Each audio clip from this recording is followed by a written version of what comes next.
आई तो एक ने आटा उसना और एक आई तो अपने पति के लिए 4 पराठे सेक के चली गई और दूसरी आई तो अपने खुद के बच्चों के लिए रोटी का टिफिन बनाकर चली गई। अब ईमानदारी से बोलना, रसोई घर के अंदर जब तुम्हारी सोच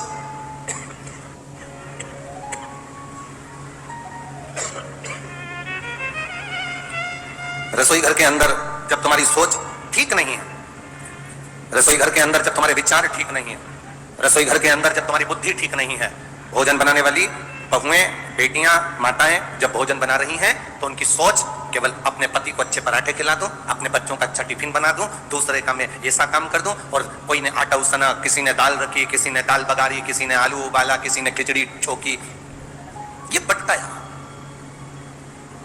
अब लोग कह रहे हैं कि घर में शांति नहीं है, सुख नहीं है, तो उसका केवल एक कारण है कि जो घर की माताएं जो भोजन बना रही हैं उस समय पर उनकी चित्त वृत्ति, उनकी बुद्धि, उनका मन, उनकी एकाग्रता उस भोजन बनाने में नहीं है। आप में से कितने लोग हैं कभी मैनपुरी में कोई मंदिर का भंडारा हुआ हो तो आप लोगों ने पूरी सब्जी खाई हो? किस किस ने खाई है? जरा हाथ उठाओ, जरा खाई है। हमने भी खाई है, तो ऐसा नहीं कि नहीं खाई।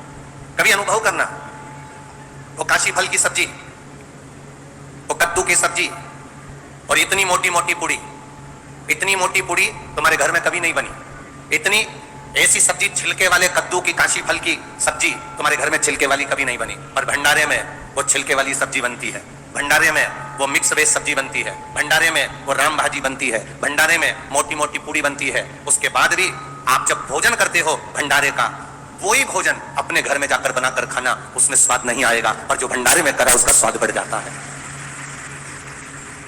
भंडारे के भोजन का स्वाद बढ़ गया और तुमने जो घर में बनाया उसमें स्वाद नहीं आया। उसका कारण क्या था? उसका कारण क्या है? क्या हमारे घर में भोजन ठीक नहीं बनता? क्या हमारे घर में मसालों की कमी है? क्या हमारे घर में सब्जी की कमी है? क्या हमारे घर में वो तेल नहीं डलता जो भंडारे में डलता है? उसमें कोई चीज की कमी नहीं है। तुम्हारे यहाँ जो भोजन बन रहा है और मंदिर में जो भोजन बन रहा है उसमें एक अंतर है।